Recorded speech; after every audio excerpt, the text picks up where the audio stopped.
Right, allow me to read a bit from an article which appeared on a site called femalsupremacy.org, and this was first published in a magazine called Capitulation.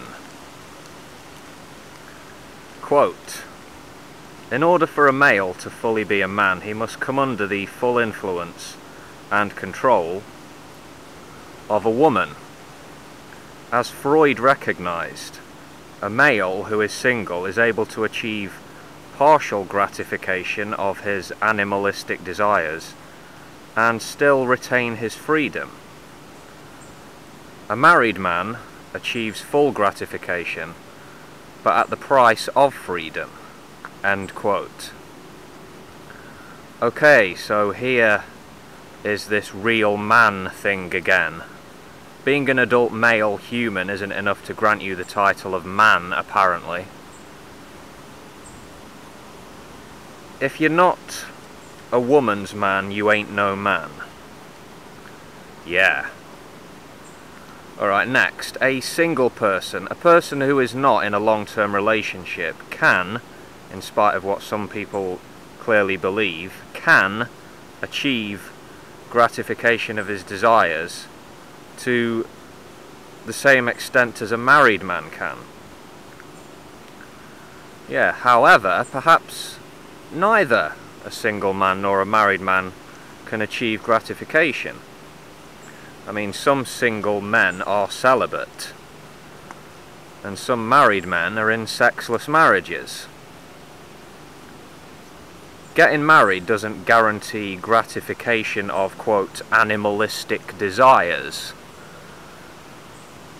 This article was written by a woman called Justine, by the way, and she goes on to say, "The contract of marriage guarantees what the male animal most deeply longs for: to empty his testes on a regular basis.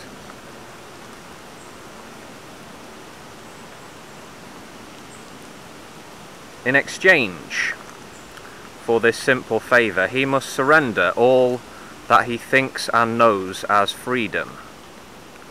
No longer can he do as he pleases. He must now work hard and be productive. Neither may he enjoy a variety of sexual experiences any longer.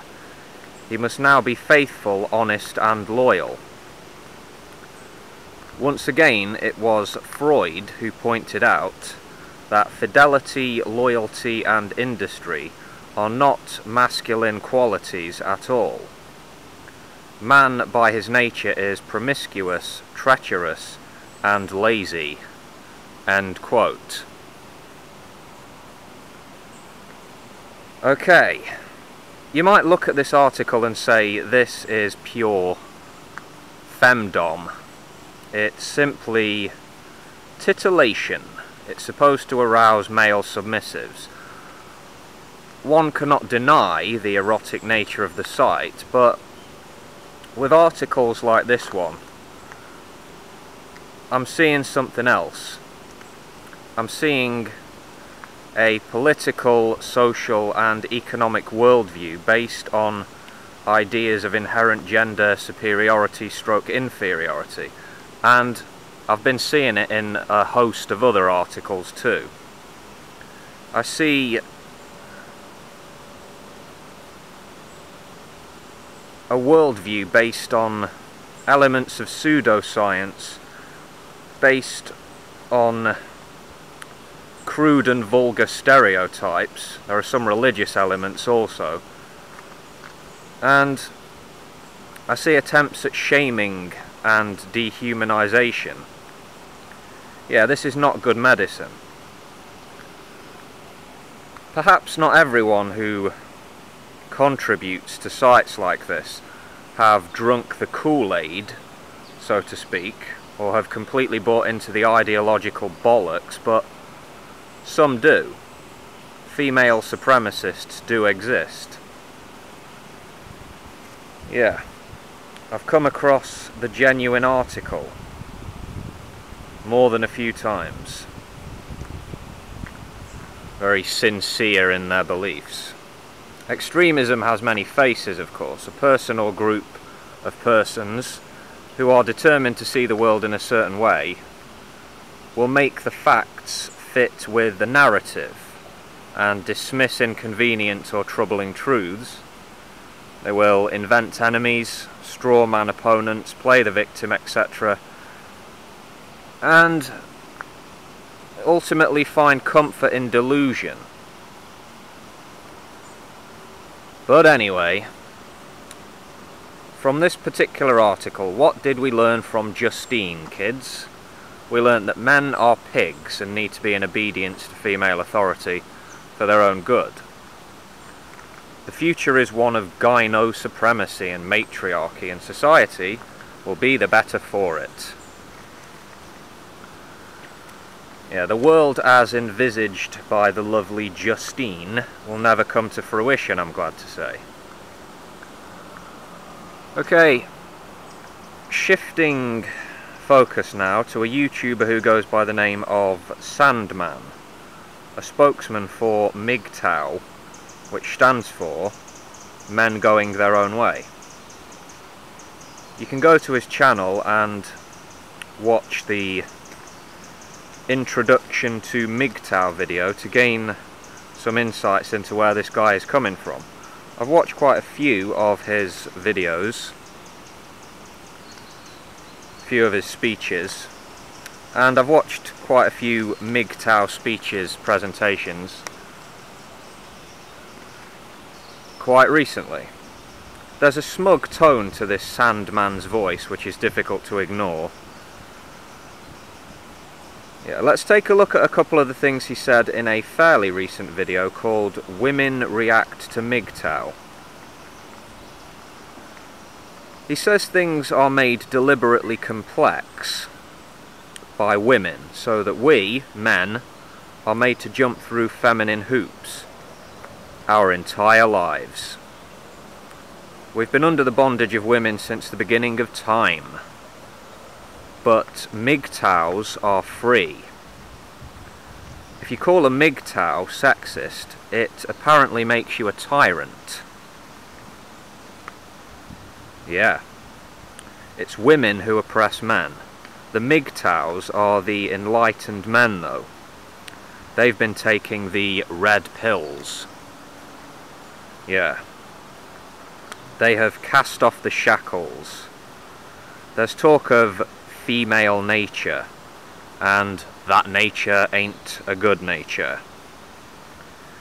Interestingly, Sandman talks of letting go of the dream called love, which in his view is used to keep men boys their entire lives.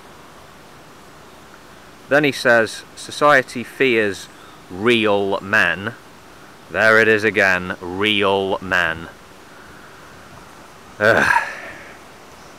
Society fears the happiness of men. Women have all the power. MGTOWs are real men, not manginas. Apparently Sandman has been a liberated man, I should say, for only about 18 months. Right. He's grown a pair of figurative balls now. Apparently he didn't have those before he became a MGTOW. Well, that's the impression I get from listening to him. That's his view of himself, I think.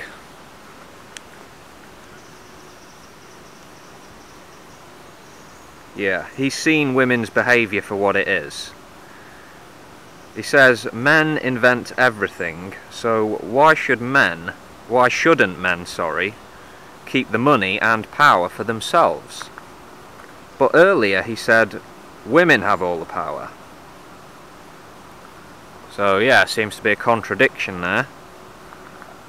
Sandman then tells the woman whose question he is responding to in his video, if you want to be a communist, go live in Cuba or North Korea, where men give away all of their power. Yeah, that's not how communist dictatorships work, Sandman. There's no point to working for free. No money, no power, and work becomes pointless. That's what this spokesman for MGTOW thinks. What about art for art's sake? What of visceral gratification or intellectual curiosity? Money and power are not the only factors driving men to labour, to create.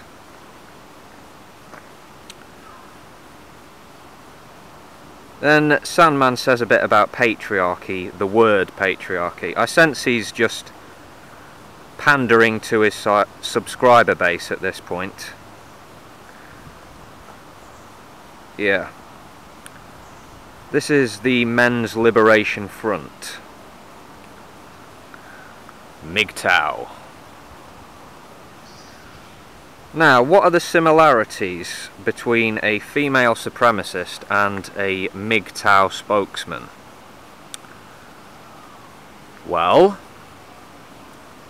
there is this shared notion that a man has to be a certain way or behave in a certain way in order to be rightly regarded a real man. There's a shared notion of a fixed nature of the opposite sex, and there is a shared desire to do away with the present society or system of things because it's corrupt, oppressive, standing in the way of progress and standing in the way of a better tomorrow. So there is a political agenda present in both camps. I'm not suggesting here that MGTOW is a male supremacist movement, just want to point that out. From what I can tell, it is not. But bigotry is common to both MGTOW and female supremacy ideology. An unfair and strong dislike of people because of their gender. Yeah. Another common trait of MGTOW and female supremacy rhetoric is this idea of an enlightened lifestyle choice. Eyes wide open. And we feel sorry for those who haven't yet been able to liberate themselves, or haven't been liberated. Those poor folks, they haven't realised the truth. Yeah, some folks have more in common with each other than they'd like to admit, or would like to admit. Yeah. MGTOWs and female supremacists, more in common than their supporters would like or be able to recognise. I can't help but be struck by the insecurity and conceit I've witnessed in both camps, and the contempt for non-believers is present in both camps as well. Not everyone is reading from the same script, of course, the exact same script, that is to say. Disputes will arise in any movement, really.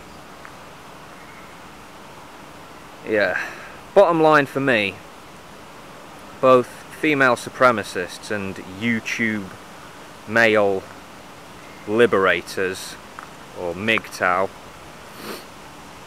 these YouTube tough guys, yeah, both are out of touch with reality.